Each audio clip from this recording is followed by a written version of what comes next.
Sometimes I go in one way, it's just the other way. Hi, I'm Peter. Hi, Peter. Nice to meet you, John. Awesome. All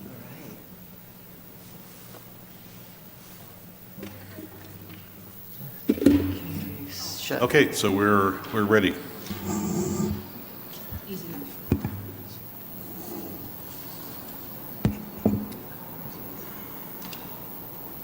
Do not disturb. Oh, I'm on.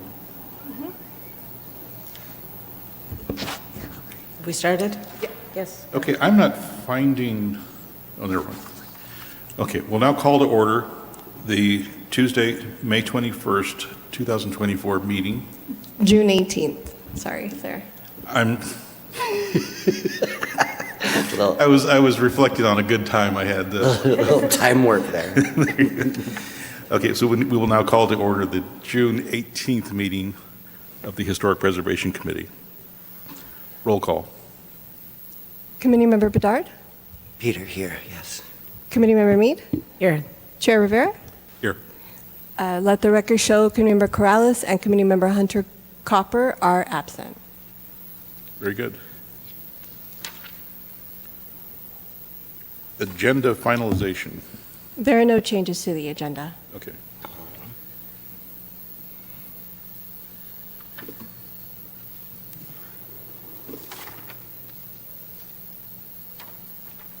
Okay, public comments.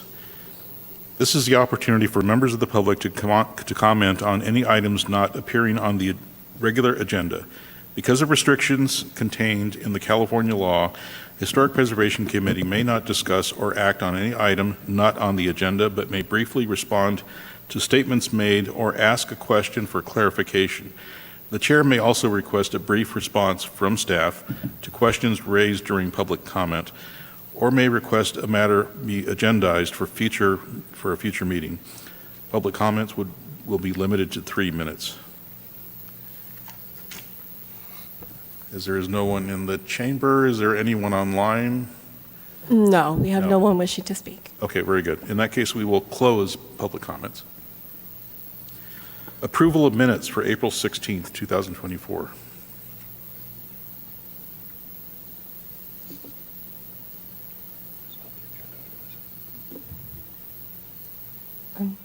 Are you wishing to, there are no changes to the minutes, is there? Okay, That okay, you very guys would good. like?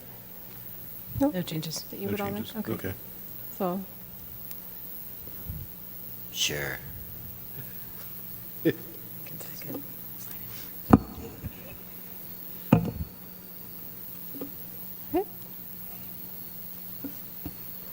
let the record show a motion was made by Committee Member Bedard, seconded by Committee Member Mead. Motion carries all ayes. And as a point of clarification, was that approval of the May 21st, 2024 meeting minutes? Correct. Okay, very good. And then I'll sign at the end of the meeting? Yes. Okay, very good. Okay, move on to item number 3, agenda, outline for historic preservation ordinance review. Yes, this is just a update and discussion. So this is a continuation of the discussion from the prior meeting. We had a robust discussion, a lot of input from the Historic Preservation Committee, and there were some takeaways for staff to report back and to share some additional information with the Historic Preservation Committee. I anticipate that we'll need to agendize this again in the future to continue the discussion further. But tonight, the staff planner, Schultz, has prepared some additional information regarding input and some data points from some other cities. This was largely in regards to the removal of a property once it has been designated a historic resource, and as well some information on certificate of appropriateness processes. Those include some cities here in the valley and cities outside the valley as well. So with that, I'll turn it over to staff. Well, thank you and good evening, everyone. Yes, as A&D has noted, Community Development Director has noted, this continuation of conversation that we had last time, kind of bring back more information as you remember, or as we talked about last time, there were several points, about 8 or 10 of those from the zoning code update that were specific to the historic preservation ordinance that could be modified, and we were seeking guidance on that from the Historic Preservation Committee. Can I just interrupt for a moment? Is there a way to pump up your volume or get your voice closer to the mic?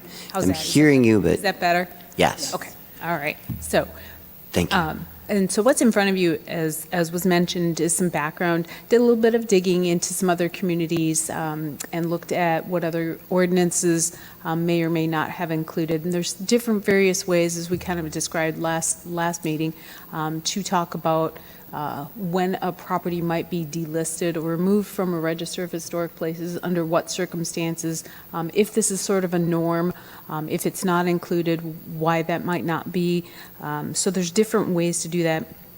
And as we indicated last time, you know, it's not necessarily a norm to have that that pathway paved in the code per se, but it is very common for that to occur. And in the document that is in front of you, there's actually a way to do that through the National Park Service, which is sort of the overarching federal register, and then there's also a way to do that for the state, and there's different ways that different cities have done that as well. Again, the reason I would recommend having that pathway approved or pathway designated is so that if you do get a recommendation in front of you, you have something to lean into that says this is how you would do that, these are the conditions, these are the considerations, versus not having anything there and having to look at it as a one-off application or one-off request.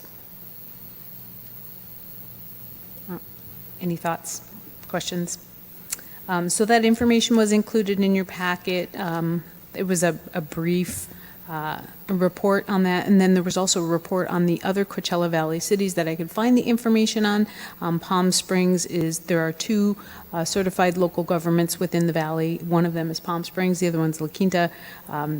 Palm Springs, neither one of them have the repeal or removal in there, but they do have, or Palm Springs does have, a demolition provision, which I think is also an important thing to have in the code. Rancho Mirage doesn't have a repeal or a removal designation, but does have criteria again for demolition. And then I think it's important to note that it's really important that the HPC, the Historic Preservation Committee, really look at how you all want to treat these requests on a case-by-case basis and really try to codify that, again, to provide some guidance to your applicants before they come forward. Once that's in the code, staff will use that for any application that might come in front of us to help encourage or discourage, whatever the case may be, before they bring a formal application forward. Otherwise, it's sort of, no holds are barred. So from our perspective, it's important. And then the last thing was sort of outlining conditions or ramifications for economic hardships and when those might be considered as well. And again, that's really up to the committee on how they want to consider that and look at this as do we want to encourage preservation, or the carrot versus the stick approach? How far do we want to go? How much integrity do we want to keep? And it's important to keep the integrity in the program, of course, but how much flexibility and encouragement do we want to be able to provide at the same time? So we were really expecting to probably bring this back to you a few more times for discussion before we make any changes or recommendations for changes, but just to give you a little bit more background information on some of the questions that you raised last time.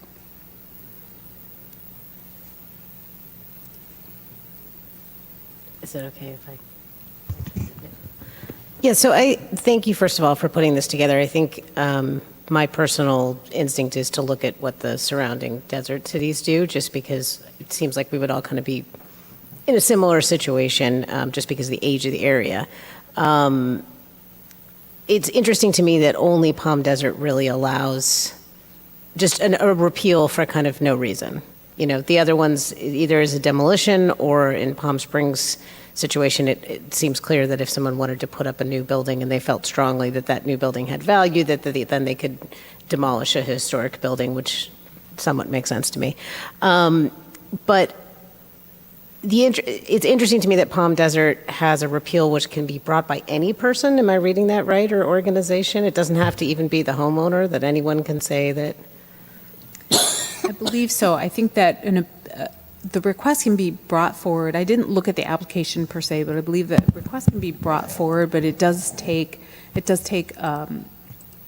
review by the board, and then I would assume that then the property owner would have to give permission. Now, sometimes there are situations where a property owner can't be reached, and there is a compelling public reason that something would be removed from the register. They aren't taking care of it. It's fallen into disrepair. Perhaps it started on fire. We don't know, you know. So there could be compelling reasons that it would be removed from the register. And, you know, in those situations, it would be, you know, determined on a case-by-case basis.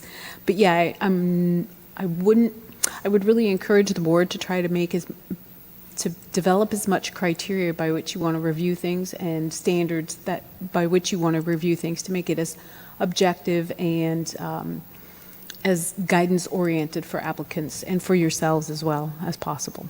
Do you think there's a value in trying to be somewhat similar to the surrounding communities, or do you think it doesn't really make a difference? I think there's some good guidance out there. You know, I included the surrounding communities, even though they don't really have a good repeal process as what you just identified, but there are some good guidelines. You know, the National Park Service, you know, it talks about the enumerated criteria that they have, is that they have 4 of them. And I think those 4 really hit the biggest pieces. If you want to flesh them out more in an ordinance, that's fine. But I think those hit the biggest reasons why anything would be repealed from designation. Okay, thank you. Mm-hmm. I just want to speak out and say I actually like the flexibility of if something loses its historical value, allowing it to be reevaluated. And the whole idea of economic hardship, if I was a property owner, sure, I want that on my side.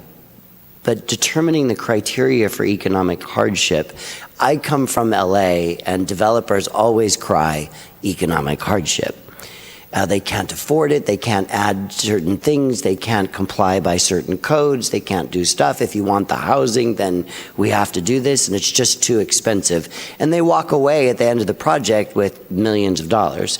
So the idea that they can't afford something in economic hardship as a valuation for a property that's owned by a corporation concerns me. If it's an elderly homeowner, and it's a historic house, and the homeowner doesn't have the resources or something of that sort, I understand that. I am just really concerned about economic hardship being a qualification for removing something as a designated historical building. Well, and I think that economic hardship comes into play with, well, I've seen it used for, I guess, yes, removal of a designation, but more so with certificate of appropriateness, where one material was less expensive, but the argument was made that it did the job as well as something that was more expensive. Windows always come to mind, because window technology continues to improve, and the appearance of windows, but they're not the original wood windows. And so there's often, you know, this battle, if you will, between energy efficiency and modernizing windows for energy's sake. And I think, you know, to your point, at the end of the day and at the end of a hearing for any of these items that come before you for an economic hardship, it will be up to you to make that determination whether pardon the characterization, but the guys in suits come up and say, you know, economic hardship, poverty, you know, forgive us.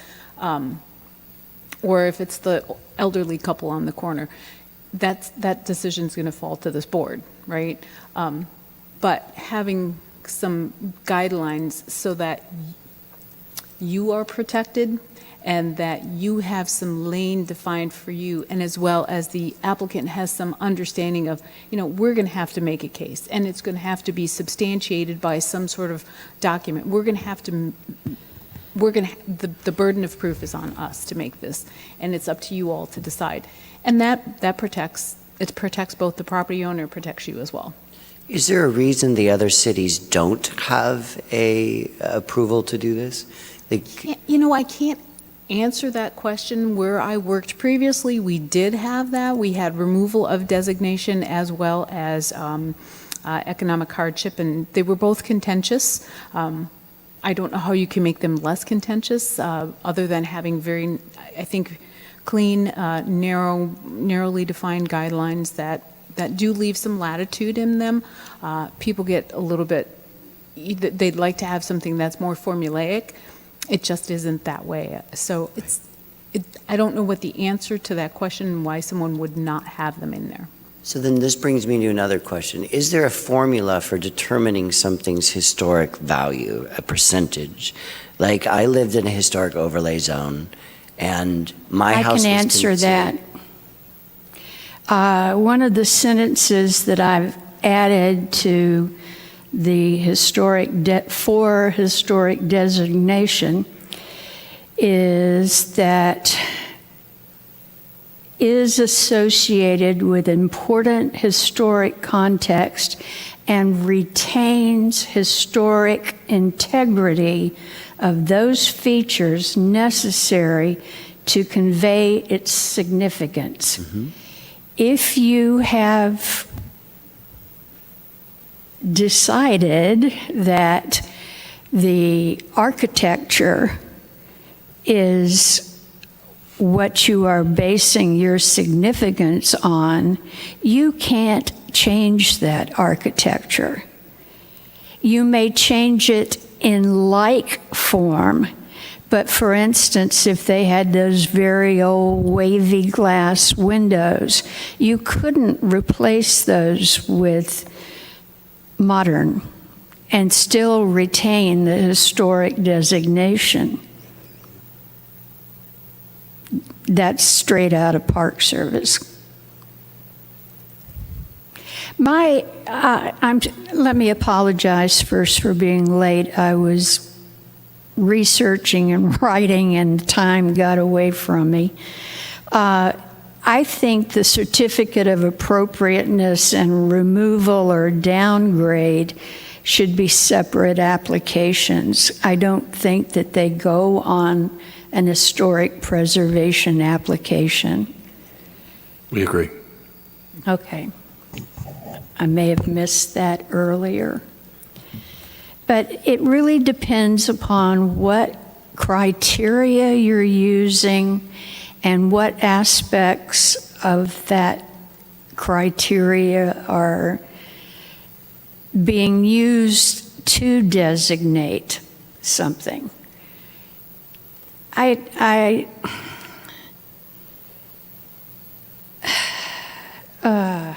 If this were only an historic preservation application, would it even be applicable to have, to bring up a hardship waiver? No, probably not. Okay. Probably not. Usually you will see those when it comes to demolitions or certificate of appropriateness or a removal. Yeah. But you won't see it with a Right, so we application could mark. get rid of that one. The other question I have, there may be additional costs for city-provided surveys, studies, or investigations. For a historic preservation application, Right. why would the city ever do that? Let me, in part, answer that, and then I'd like to redirect the discussion back to the ordinance, because I think we're on the agenda item related to the ordinance itself, and I think there's some good discussion still to be had there before we shift to changes in the application form. Okay. So responding specifically to the application form, there may be a need for additional documentation or surveys to be prepared, and the city is not going to bear the cost of those. So I think the application form and the language on the application form is really intended, directed to cost recovery and ensuring that there is a mechanism to recover costs that are incurred as part of the review of that application. But it says city provided surveys, studies, or investigations. I don't think the city would ever do that unless they give us a whole lot of money so that we can do that, and that's not going to happen. But I think we would look at that on a case-by-case basis. We can take a look at the language in the application form and make sure that that's clear and that it's saying what we need it to say. So going back to the discussion on the ordinance, I think there is a really good discussion here on those elements that we may want to add into the ordinance. And I looked at the other Coachella Valley ordinances, and there's some really good ones out there. I would actually say Rancho Mirage has a pretty good ordinance in the sense that for the certificate of appropriateness and for alterations, that they have classified those as minor alterations, major alterations, and demolitions. There's a lot of language in that code, and that may be something we want to parse through to give the committee that clarity that you're looking for, that this is what we mean by a minor alteration, this is what we mean by a major alteration, and setting a high standard for the demolition. You want to see very clear evidence that this demolition permit is necessary, and putting in clear information on what they need to come in with in order to demonstrate or support that request. Whereas, a minor alteration, that may be something that is less significant, and you want to hold that to a different standard. So, Andrew, where do we get a copy of Rancho Mirage's documents? we can provide that as part of the next agenda. It is available on their website. If you look through their municipal code, let me make sure I've got the right one pulled up. Can we pull it up right now in front of us?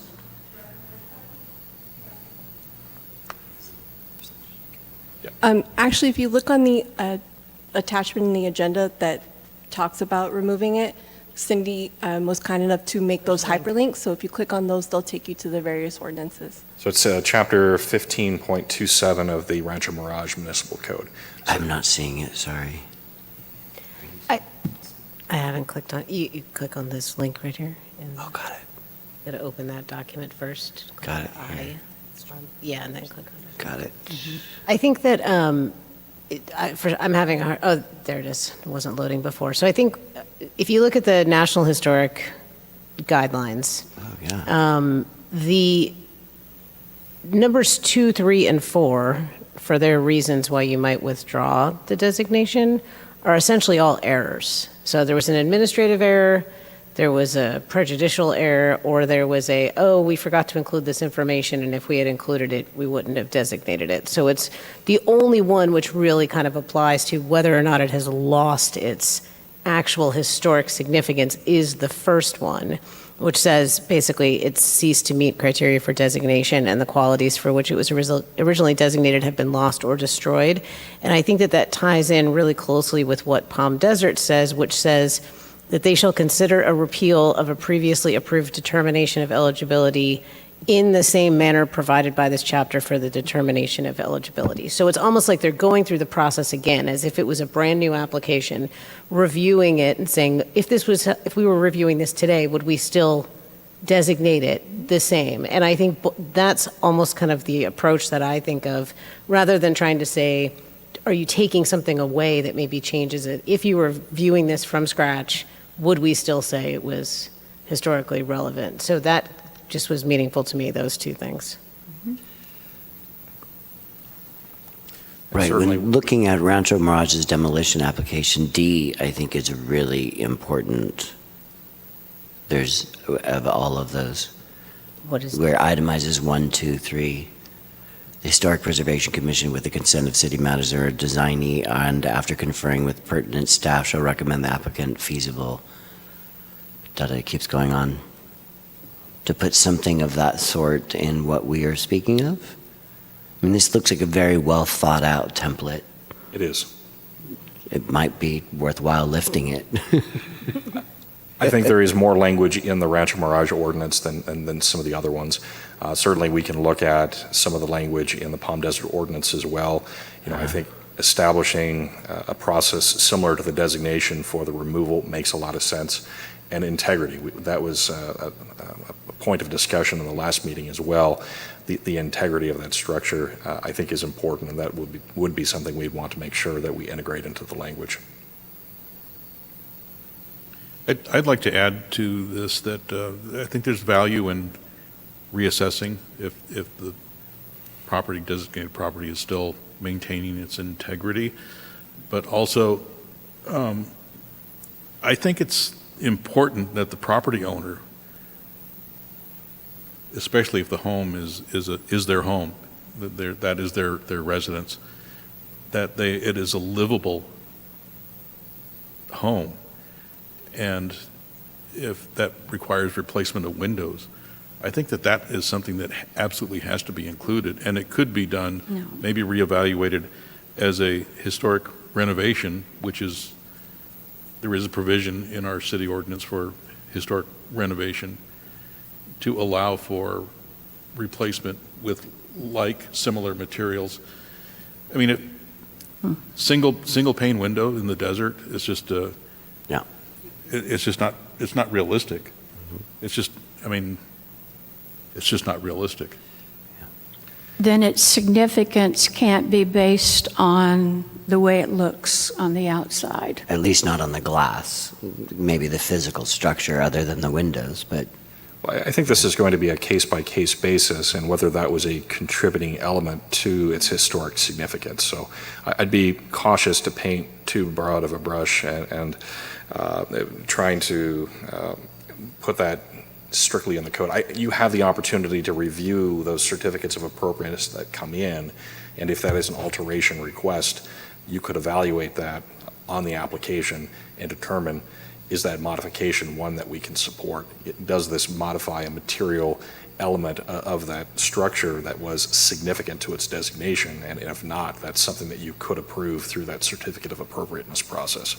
So there was an issue that I had to deal with about my home, because I had single pane windows, 1925, that kind of glass that you referred to. The California Energy Commission, I believe it was, put out some rules that superseded historic overlay zones and designation of a historic structure. So when it came time for me to put solar on my home, the HPOZ said, no, you cannot do it.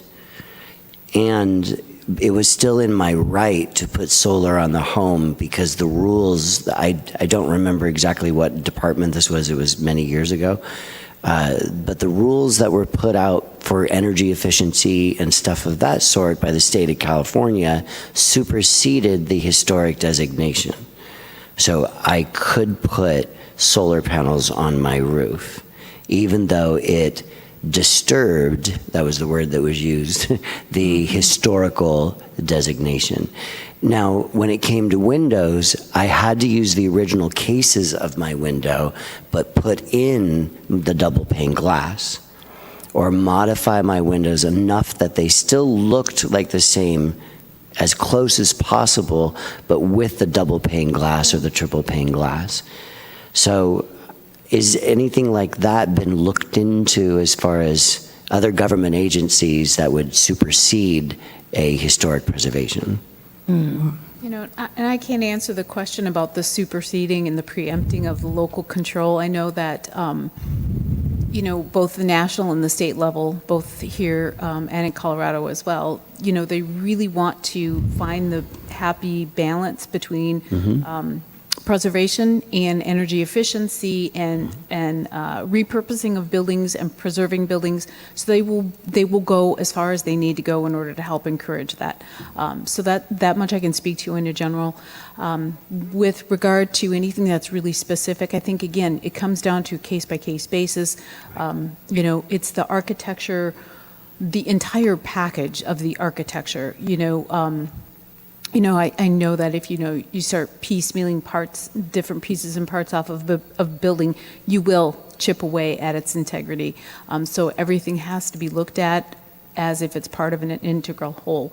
That's what makes this job, your job, difficult, because we are trying to walk a balance between what works for the property owner, what works for their budget. Because as you know, if you put in vinyl windows in place of those original windows that you had in there, even allowing for double and triple pane, it's quite more expensive. So a lot of organizations where I worked before, we had a local home that was a Sears kit home, and that was a local landmark, and we allowed them to put in, I think it was Anderson windows, which were they worked with the National Preservation Organization to get windows that were acceptable, which was about as close to preempting a local control. Some boards wouldn't accept it, and some boards would. We had 18 landmarks in our town, and we wanted to make sure that we were keeping landmarks, and then we were making it a palatable program for everyone. So. And the state gave us no pushback on that. They were supportive of it as long as it went through an adequate and fair review process. Yeah, there has to be some flexibility because there are a lot of older homes and buildings in our desert that utilize those steel frame windows, which are very thin profile, and you can't just pull out the glass single pane and put in double or triple pane glass. It won't work. You need to retrofit or replace the frames. But I wanted to bring up an example of a project that I was involved with at the Salton Sea, which was the North Shore Yacht Club. When we did this was a historic renovation. We treated it as a historic renovation to air condition the building and to get it to work, to function as a public building in the summertime, in the heat that we have. That building was a concrete block, and there was no insulation. So when we sandblasted all of the concrete to remove paint, graffiti, and what have you that had built up over the years, we did fully sandblast the interior face of the concrete block as well, and restored it as much as possible to its original state. And then we added a wall half an inch away from the CMU that we could insulate, and we put chipboard so that the interior face of the CMU was untouched, and the intent was that we could achieve air conditioning balance, and that if in someday in the future there was some way to remove that and still get the building to function, they could do that, because then the concrete block was protected and still in place. Yeah. That's why I kind of asked about the idea of percentages. Like my house, I went through a lot of effort to restore it, but there were certain things I just wasn't able to do, right? Like the window frames, I couldn't get the same glass. I needed to get double pane. That glass was so thin. Some windows, I kept the original glass, but did an insert behind it, and I had to retrofit the frames in order to do that, right? There's things that can be done to work with people on these issues, but so my house maybe wasn't 100%, but it was in the low 90s, and it was still because of that, it was still a contributor, right? If it got down below 50%, it's really not a contributor anymore, right? I wonder if there's a way, as we evaluate, that a percentage of some sort is prescribed to... the whole, if we're talking about a home, let's say, Right. we're not demanding that it be any percentage, because it could just be the roof is a particular example of an Sure. architect who's famous, right? So 100% of the roof would have to be there, but Right, so not the that would whole be the- house, right? Right. I think it seems to me, maybe this is, Andrew, what you were trying to get at, but it seems like we need to be as specific and detailed in the process to evaluate the criteria, but not super detailed in the criteria itself. Because I think what you were saying is, we want to make sure yes, it's going to come to us and it's going to come to this committee, but we don't want it to seem like we're just being subjective about every request.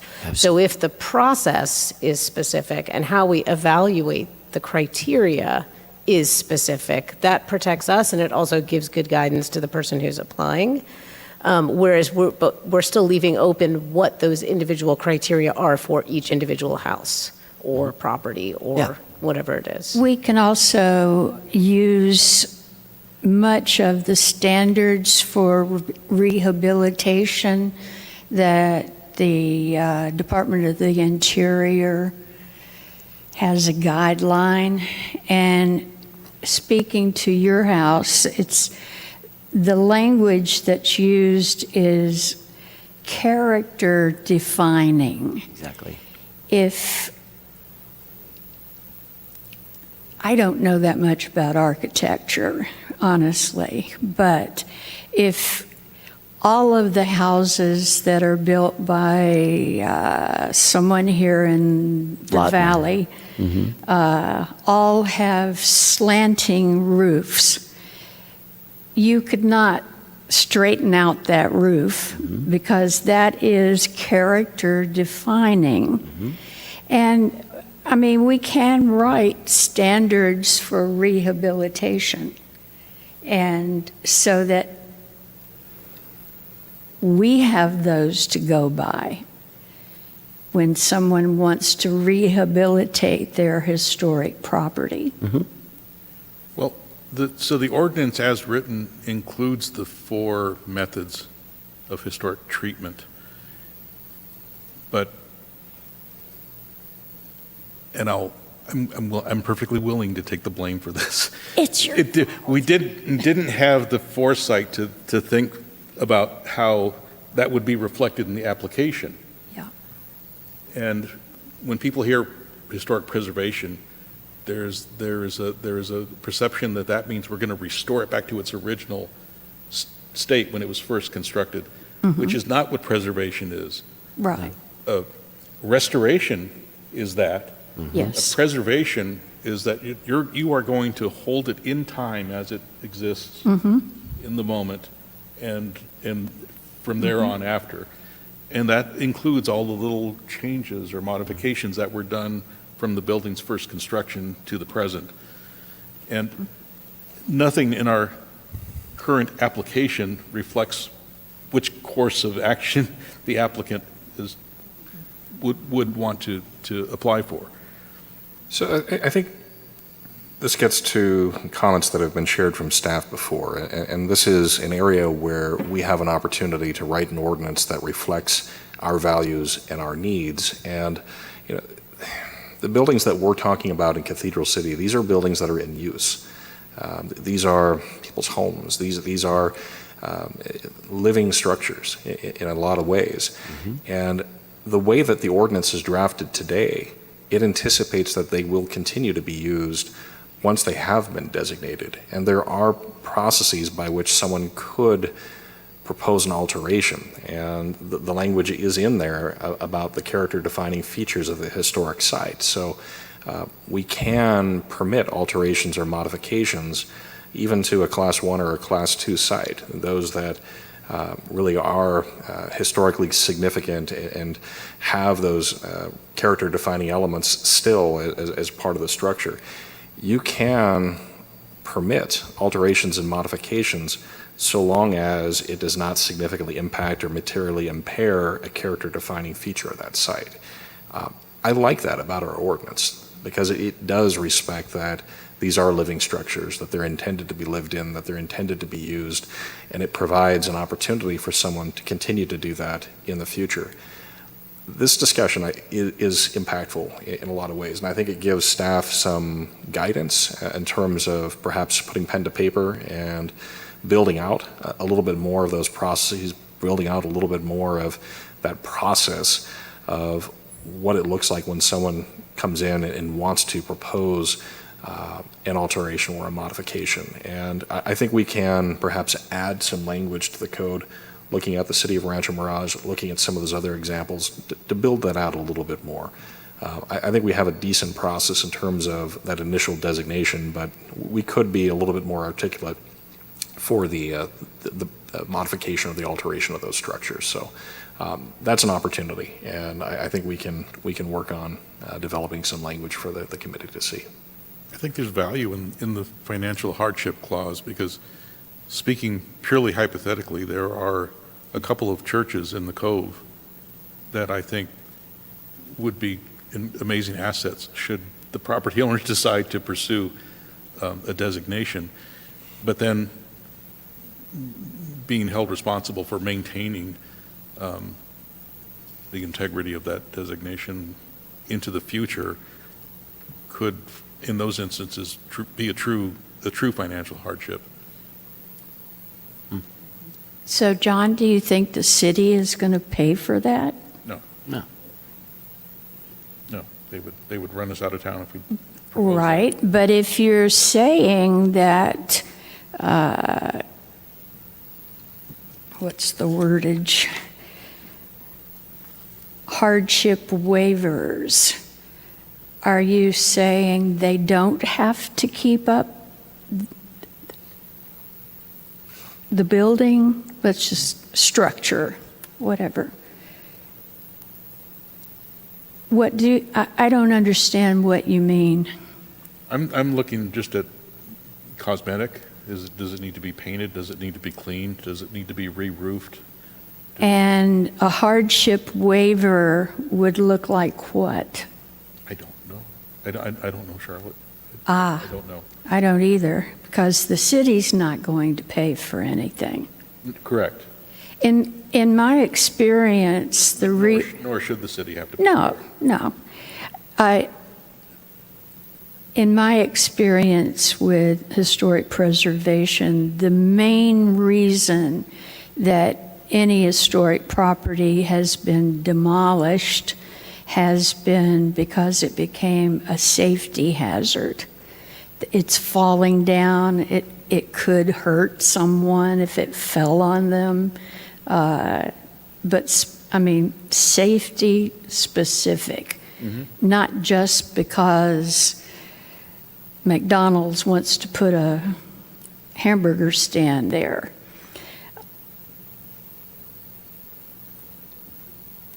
I can say with confidence there are some of the oldest buildings in this town that are concrete block, Yeah. are most likely unreinforced. And some of the older buildings, talking about LA, none of the historic houses in LA have been affected by earthquakes. Sometimes old houses are built better, and both the construction and its ability to withstand earthquakes and other natural causes. What I'm concerned about is maybe it's the difference between rehabilitation and demolition. Mm-hmm. Rehabilitation would be, painting it in a light color. There's nothing that says you can't do that, even if you go by the strictest federal guides. So maybe we want to make sure that we talk about rehabilitation as another option instead of, I'm not sure what the appropriateness Instead meant. of demolition, is that what you mean? Instead of demolition, rehabilitation, is that what you Well, mean? at least they're two separate things. Well, I think that's something, if somebody did come and ask for a demolition, we would encourage them to do a rehabilitation. Yeah. So I don't know if that needs to be part of the application process. It would just be, I would think it would be part of what we would encourage. Maybe I can help with this. There are 4 levels, and I'm trying to think of what the 4th one is, but there are 4 levels of sort of reconstruction projects, whether that be Yeah. reuse. Actually, reconstruction Right. Yeah, reconstruction.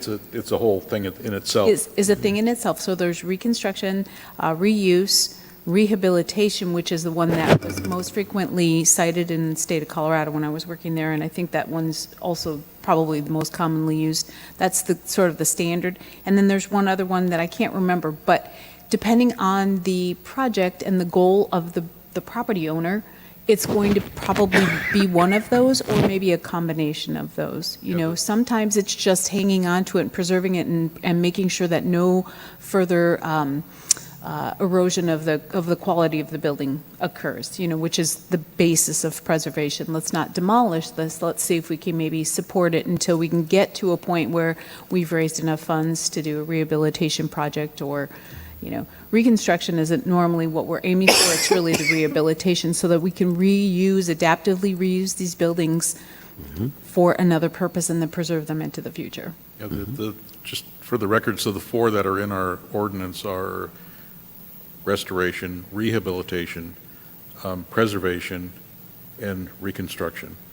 And to my knowledge, reconstruction's only happened so far once in the valley that I know of, and that would be the El Mirador Tower at the Desert Regional Campus. Oh, okay. And reconstruction, just for sort of clarification, reconstruction really isn't preservation. It's a reconstruction. Yeah, it's something that isn't the original, so. That happened because the El Mirador Tower burned down in the, late 80s, early 90s. It burned down, so it was reconstructed, kind of exactly how it was. It's a replica. It's a replica. Yeah, it's not the original. So, go ahead. So we have language in the code today on the certificate of appropriateness, and most of it is the findings when the committee should grant a certificate of appropriateness.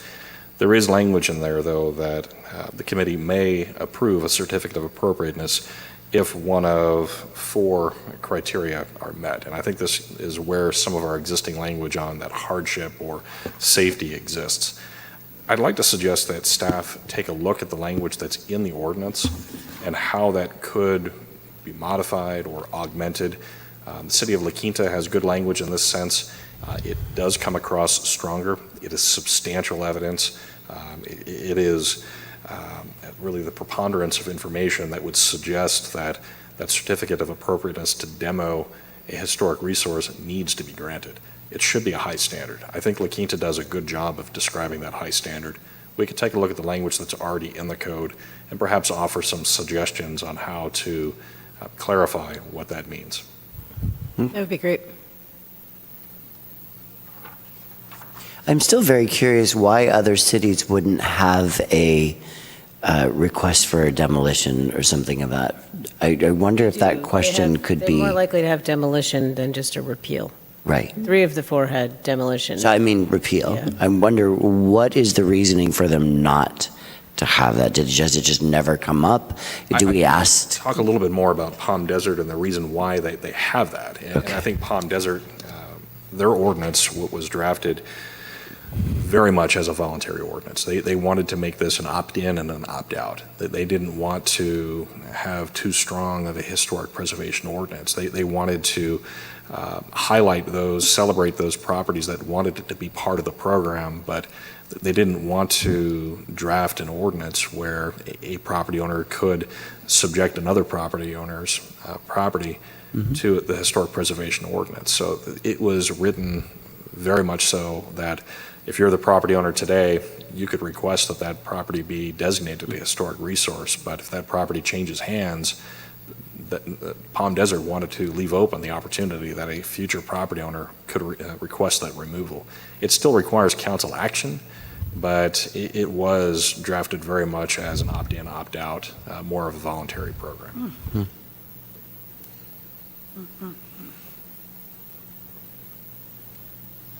And that mirrors the experience I had in my previous jurisdiction as well. And our first opt-out for that, as I mentioned, I think we had 18, but when we had about 14 landmarks, the county, actually, and that was my employer at the time, the county wanted to undesignate or remove their courthouse, the county courthouse, which was an enormous landmark in the center of town. They wanted that one removed because the county was in tremendous dire straits financially, and they were trying to sell the courthouse and have it repurposed. Well, the courthouse, by the way, is undesignated.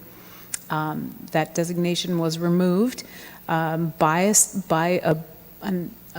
an ordinance that was written specifically for that, so it was reviewed under that ordinance and removed, and the county courthouse still stands today.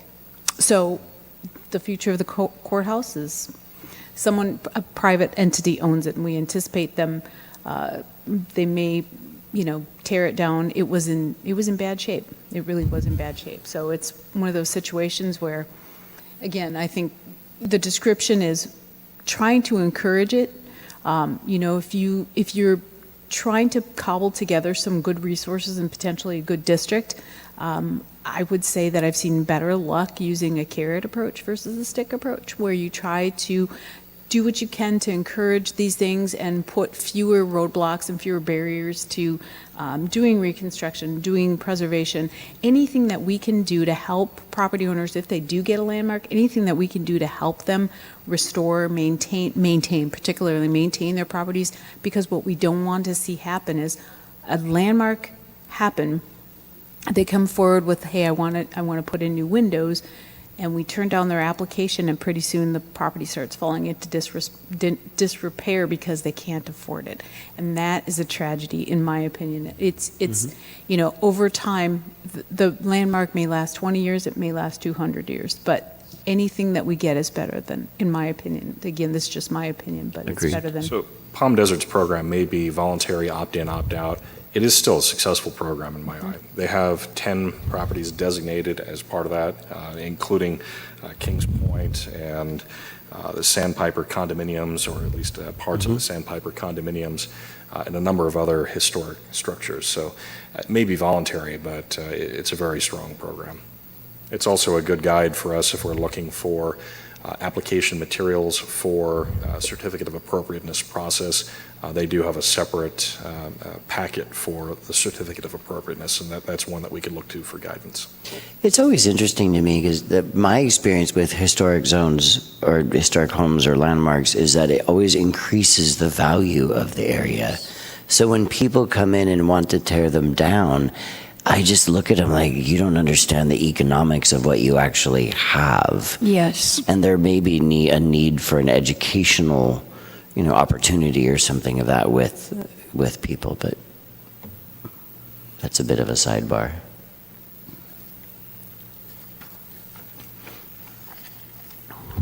I also have another question. On page 3, architect's name, address, phone number, and all that. Go on to the next agenda item, because the next agenda item is the application. Of the application, yeah. Why let's, We move on to. why do you have an architect? but before we move on to item 2, I think we should, B. on item 1, make a motion to continue. Do you mean agenda A3, agenda A outline? Number 3 agenda, item number 1. Got it. Okay, so you want to continue item 3A, the ordinance, for the next meeting? You want to continue discussion? Yes. Okay. So is there, It sounds like that you're going to come back with additional recommendations, correct? Yes. Yes. so if there would be a motion to continue? Moved on screen.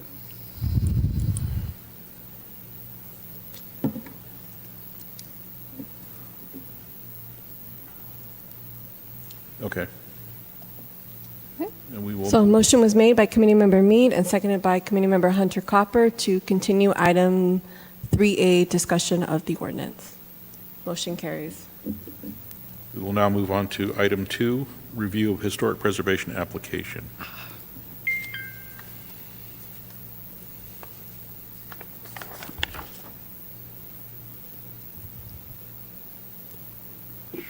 Marla, I believe you had a Well, we've really already talked about the certificate of appropriateness and removal as being a separate application. And so my question was, why is there an architect after the property owner's signature? Why would an architect be on this application? I don't know. I didn't have anything to do with that. Oh. That was Andrew's predecessor that had put that together. Okay, because, I mean, if the proponent wants to have an architect help them, an historical architect, help them with their application, that's fine, but I don't know why they would have to report it to us. In that situation, I would think, this is what I've seen in my limited experience, is that a licensed architect may prepare the background and the narrative and some of the history and put in formal recommendations. And then that's the limit of their participation, but they don't, they're not. But that would they're go not- in the report. In the report, yes. Yeah. It would not be a signature on the application itself. Well, it's not asking for a signature, but the thing is that there are environmental companies that also do historic preservation, and you don't have those. But whoever prepares the report is generally going to include their information or who prepared it. But I don't think we want to add an architect or an environmental company or an historic archaeologist. I think that they will be in their report. Sorry, my allergies are driving me. I think we can nuts. delete that. It doesn't contribute to the application. Okay. Correct. Minor thing, no double spaces between sentences. That goes back Some of to us are still sticking with that. when type was set, there were two slugs that were put between sentences, but when we went to digital, it's no longer used. And it just makes the application smaller. At the very bottom of page 3, applicants agreed to defend, indemnify, and hold harmless the City of Cathedral City and its agents, officers, consultants, independent contractors. Can we put commissioners in there to make certain that we're not held responsible? I guess we might be consultants, but we're more than consultants. So- We're designated by the city. Yes, and I can assure you this section was written by one of our attorneys. I'll share the comment with our attorneys. and I'm going to get that. give you this when I finish. Thank you. I love her. We could take a look at that.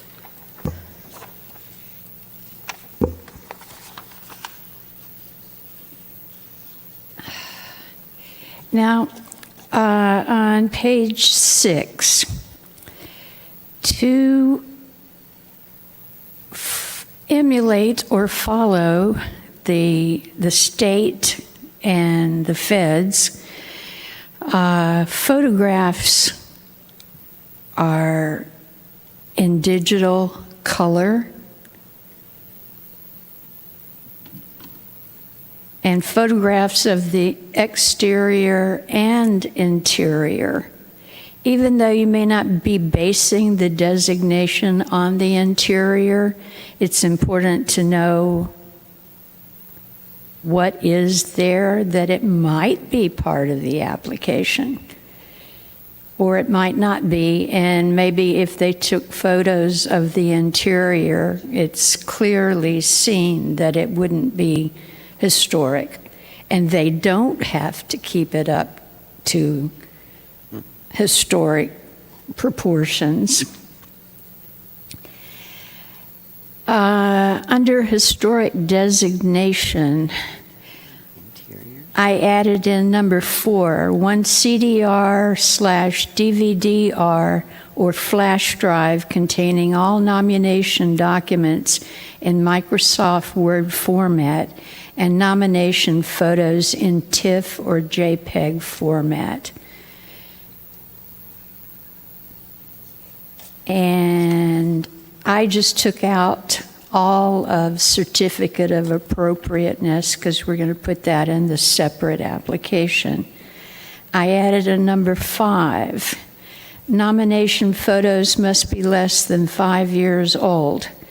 Minimum photo resolution is 2 megapixels. Paren 1200 by 1600 pixels or larger. Nomination photos should not have people visible in the shot.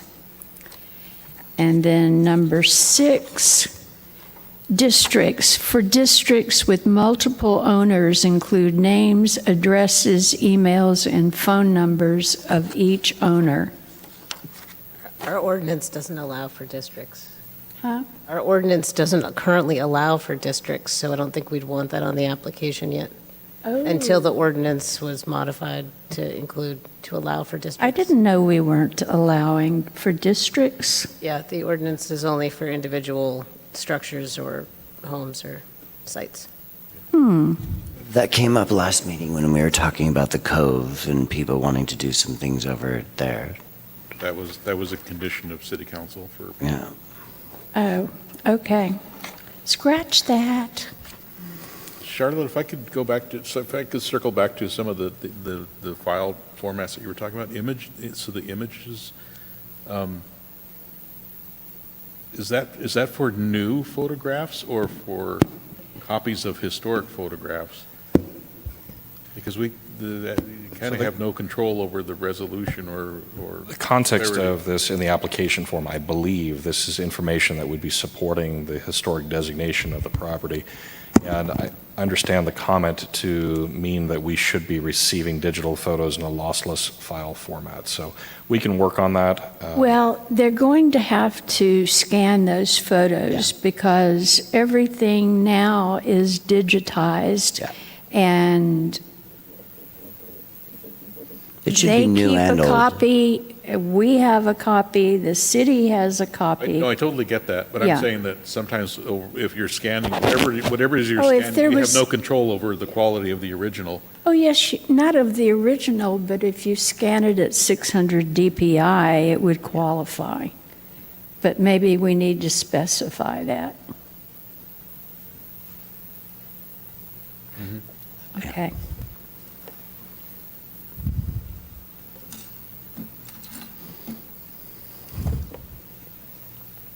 I think it's entirely possible. I don't know what the first application we received, but I think it's entirely possible that someone could turn in a physical application that has stuff that's just frankly Xeroxed in from books or from magazine articles or from newspaper articles, and then the city could scan it. I think maybe requiring people to scan in requires some, I just want to be, cognizant that not everyone has access to a scanner. Maybe some people are not very technically oriented. I think that, I don't know that I guess I'm just concerned that we would be being too specific there in the application about the requirements when the city could scan something, but I would defer to you guys. I don't know how other cities handle that. So we are moving to the digital submission of applications. We are, okay. Yes, so even this would be submitted through our web portal. Okay. And I think it's helpful to provide some instruction on the quality of the images, and if we have specifications that they're in a lossless file format, I think that's appropriate. Okay, great. I'm thinking hypothetically, let's say that a sample photo is included in the application that was basically copied from a newspaper article and was originally only this small, and now it doesn't matter what the resolution is in the electronic image, it's never going to look better than it did in the. I understand. Yes, we it have is. issues with some of the archives, but I think in terms of supporting what the structure looks like today, exterior, interior, I think this is constructive, and I think we can work with that to make some changes to the application form. Great.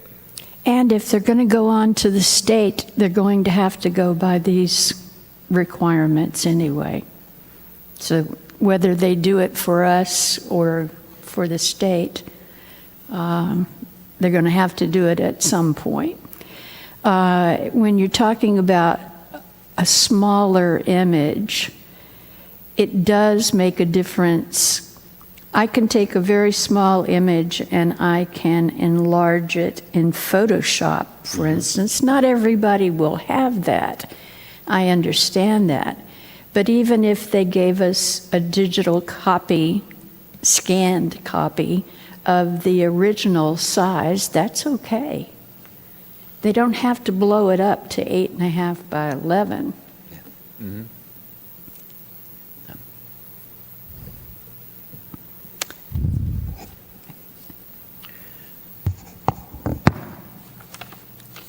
Is there anything else? Any other comments, questions? Charlotte, was there anything else you wanted to Anything- No. talk about? Okay. Well, on 7, we want to take out the certificate of appropriateness in that first paragraph.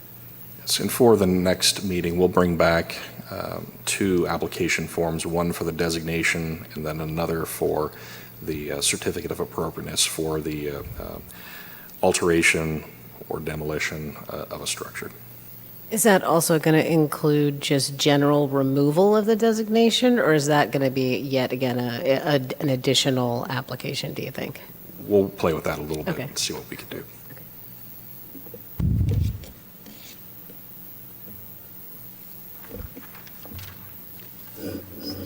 Okay.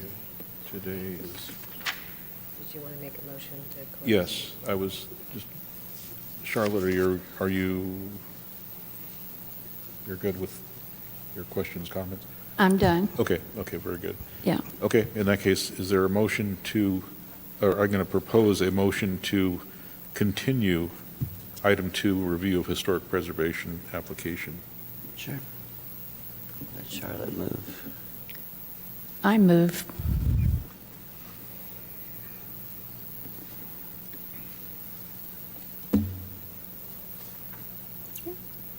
Let the record show a motion was made by Committee Member Hunter Copper and seconded by Committee Member Bedard to continue item 3B, review of historic preservation application, to the next scheduled meeting. Motion carries. Excellent. We can move on to item 4, discussion on future agenda items. So the other items that I think that we perhaps should consider agendizing for discussion, we've had discussion on the last 2 meetings on historic districts, and it's not in the code, but if that is something that the committee would like to discuss in greater depth, we can agendize that, and perhaps we can bring back some ideas on expanding the ordinance to include historic districts. That's up to the committee, but that is something that we can agendize. And I also realized that while we've had some discussion on tax incentives for historic preservation, we have not opted into the Mills Act program, and that may be something for us really? to agendize as well. I was going to actually suggest that same thing, because that can be a great incentive for people to want to apply for historic designation and to maintain the home, because they do get a tax incentive to do so. Exactly. And then the other thing that we had talked about, I think, at last meeting, which I'm not sure if it needs its own agenda item maybe, was the figuring out what to do about city-owned property and whether or not that needed to be called out separately in the ordinance. I don't know that it needs to be called out separately. I reflected on that after the last meeting, and there is an owner on the city-owned property. It's City of Cathedral City, and the council has the ability to direct that. So in the case of a city-owned property, I would assert that a member of the public could go to their council member.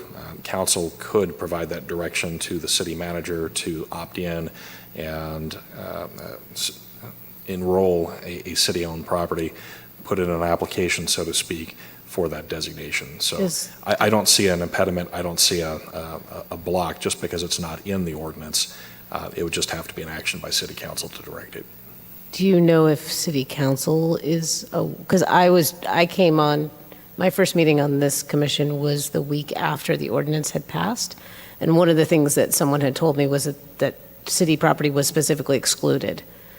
So I'm just wondering, and I wasn't part of those discussions before it got passed, so I'm just wondering if someone were to do that, is a council person going to say, no, city property is excluded? I can't speak for council. Obviously you can't, but that's the only reason I brought it up is I would read the ordinance to mean that it would just take action by city council Okay. to do that. Okay.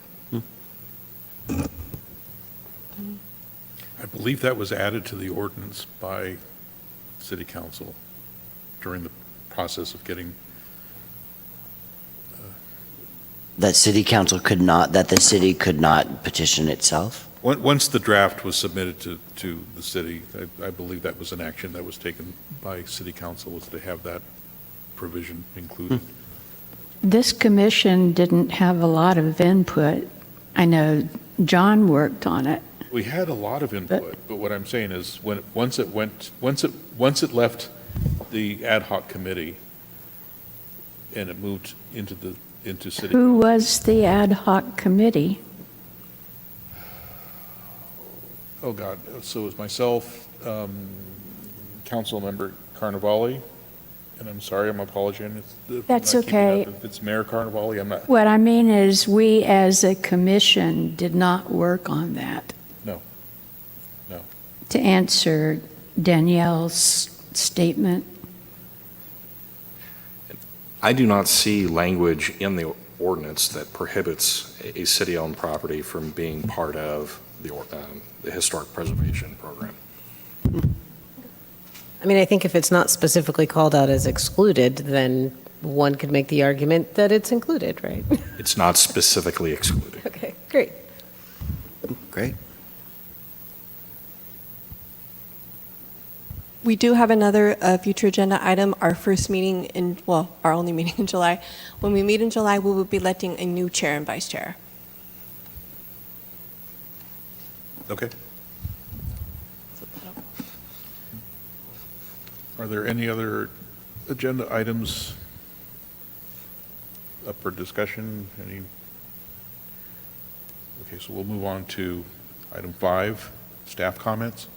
Yes, so we do have a staff comment. You recently received an email containing a link to a survey, and this is part of our zoning code update. I spoke to this briefly at a prior meeting, and I wanted to give staff an opportunity here to talk a little bit more about that survey, what it means, where we're going with that. And Is it possible to get a copy of that survey so we can see it while we're discussing?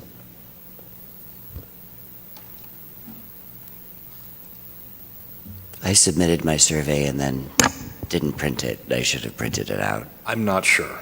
Okay. I have lots of questions about that survey.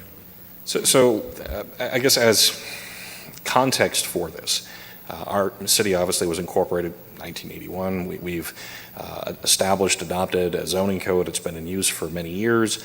That zoning code has been amended, updated from time to time, but it's still a zoning code that was developed originally in 1981. And while it served the city well, it, in a lot of ways, is obsolete. And as more cities in the Coachella Valley update their zoning codes, we're becoming less and less relevant, and our processes are becoming more and more stale. Indio has recently developed a unified development code. Palm Springs released an RFP late 2023 for an update to their zoning code. They've selected a contractor. They're underway with public outreach and engagement. Even Palm Desert has now put out an RFP to substantially update their zoning code. And I think it's important for us to do this ourselves in the sense that we need to assess the rules, the regulations that permit development in our community and ensure that it is aligned with our expectations, that it's achieving the goals that we set in our general plan. We have an excellent general plan. It sets a strong, compelling vision for this community. The zoning code needs to implement that. And in some ways it does, but in other ways it doesn't. For instance, we don't have strong development standards in our commercial zoning districts. It's very subjective. It's very open. There's a lot of references to the design guidelines. Those design guidelines were also prepared in the 1980s. They're not contemporary. They're not current. And this requires investment for us to update that, to look at the development standards, the design guidelines, our processes, just how we receive, how we process, how we result an application once it comes in. And it's not an insignificant undertaking. This will take 18 months, 24 months. This will be a very significant effort on the part of staff, and we do need to recruit a consultant to support this effort. But leading into this, we need to make sure that we set our expectations clearly in that RFP and that scope of work so that we let the community know that we'll be bidding on this project, what our expectations are, what we're looking for, to ensure that we get the right consultant that is going to prepare the code that we're looking for. So the survey you received is part of that. This is data gathering on staff's part to understand where our committees, where our commission, where our council is at. It was sent out to the Historic Preservation Committee, to the Architectural Review Committee, the Planning Commission, and City Council. So we sent it out. We're expecting 20 responses, and we've had a good response thus far. But this is, in a lot of ways, calibrating expectations as we go into this RFP process to make sure that we get what we want. We want to set a very clear expectation as we proceed through that procurement process of what it is that we're looking for through the zoning code rewrite. And I'll let Cynthia provide some additional context or information that she would like. I don't know, I think he said it very well. The only thing I think I would add is that in 43 years of having the zoning code, a lot of things have changed, and a lot of new trends have come online. And so it's not only that we need to really update our code, but we need to modernize it. We need to make it more flexible. Since COVID, what I've seen in this profession is a lot of changes in preferences. More flexibility in businesses and business undertakings, more mobile businesses, more opportunities with economic development and housing as well. So if you've taken the survey, thank you very much. And if you haven't, please just spend a few minutes. I think the average time to take it, the average time that it's open is about 8 minutes. But it's really about trying to, I think as was mentioned, to calibrate what the goals are, because if it was up to me, I would want everything in this code. It's not up to me, so I want to make sure that we're asking for what are the biggest priorities and what's going to take Cathedral City forward. So that's what we're trying to get. Each of you are key stakeholders, and we work for the community. We work for all of you, and I think it's important for us to get that data early. There will be a very robust public participation process. We anticipate that we're going to have a technical working committee, a steering committee, that the committee's commission will be involved throughout this process. This is data gathering so that we can write the scope of work and the RFP that you would like to see. I know that this only indirectly affects the Historic Preservation Committee, but you have an important voice too, and I want to make sure that you have an opportunity to see and participate in that survey. So where we're going from here, we intend to have the survey out and get the 20 results that we're looking for. We'll share those results. We'll share that RFP and scope of work with everyone. So you'll see that at the next meeting. I apologize, I should have listed that as a future agenda item, but you'll have an opportunity to opine on that in a little bit more depth at the next meeting. We're doing that for the ARC and the Planning Commission as well, and we intend to go to council in August to really sum it all up and share that with council as well, to get council concurrence on the release of the RFP before we go out to bid. Well, I would just like to say that I'd really like to be part of that process. I think we've had conversations before, and you know I'm very passionate about housing and architecture. And something becomes historically relevant often because it was a rebellion. It was a new way of doing something. Mid-century modern homes was a rebellion against a old form of architecture, and it has become something sought after and designated quite often as a landmark status. And when housing's an issue and you could build homes that surpass the stability and strength of a stick frame home. And I'm concerned because the state of California, as well as the county of Riverside, is looking to define a house as a stick frame house, meaning any other form of architecture is not valid. And if that architecture exists, it's actually illegal. And there's a problem with that in Hesperia, where a prominent architect that was working with NASA for literally developing housing on Mars developed a type of housing called super adobe, which over the years surpasses all safety requirements, satisfies Title 26, which is your highest standard of building, satisfies all building codes and strength, and now that housing is considered illegal. And you could build a 2-bedroom, 2-bath house for $3,000. And when housing is a problem, and we need more housing, it's the banks, the brokers, the mortgage companies are lobbying our legislature to make that type of housing illegal. And so I have a lot of issues about that, and I would like to publicly throw my hat in the ring for those committees. Yeah. Thank you. I just wanted to say that obviously a update to the zoning code is a huge deal, and I think most people might know some things about zoning. And there are probably things that maybe when it's impacted them, but a lot of people don't know specific terminology, and so I think this is a great opportunity for education, because in my experience with planning in the past, people kind of only learn when it affects them, and often it's too late because they find out, well, this is by right. Well, what does by right mean? Well, it's already in the code. Well, when did they decide on that code? Oh, 2 years ago, right? So I think making sure that, like you said, that the public is really involved, that there's an education component to this, because it really just makes for a better informed citizenry and for people to just, I think, have a better understanding of what's going on with the city and how the city is going to grow and what this all means. And I'm always just really big on, if we can educate people on all this stuff, even though a lot of times they think it's boring, it is really important. And I think a lot of people will find it fascinating. So I'm glad you brought that up. And I love that survey you put out. At the same time, I was very frustrated because there were things, as you bring up the point, that I was like, well, I think I know what this means, but I'm not exactly sure. And had there been a little bullet point, a little informational eye with a circle on it, click here, find out more information. If there was like a paragraph on those things, I know it's a lot of work, but if there was a little paragraph where I could have understood more, I think my answers might have been different. And I tried to spend time and look things up, but I didn't know if I was getting the proper information for the question being asked. So a little bit of education potentially could have changed my answers. Appreciate the feedback. Yeah. Applause for doing that. Just, yes, awesome. We have no other staff comments.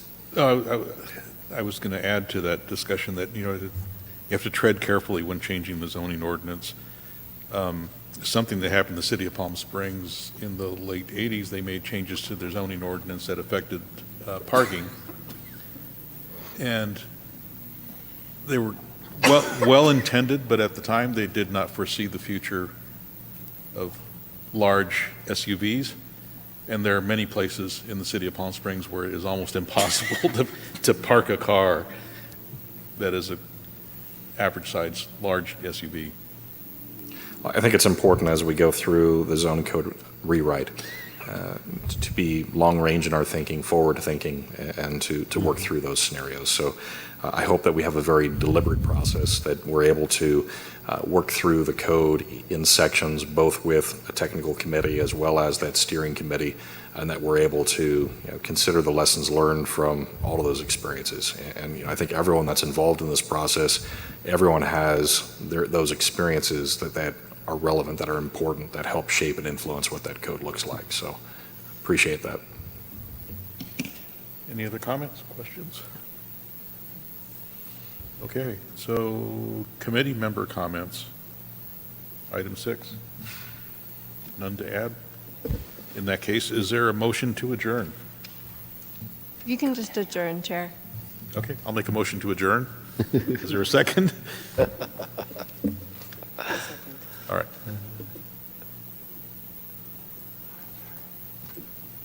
Oh, you, okay.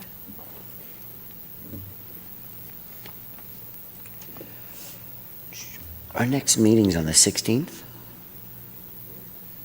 Is that correct? Wait, I'll move it. since You called for a motion. You don't really need a motion to adjourn, but I put it up there for you. Okay. I could not hear anything you said. Even though we don't need a motion to adjourn, she put one up on the screen, so if you want to vote. Ah, yes. The next meeting will be on July 16th. What's it? 16th, great. So we are adjourned at 6:25 PM.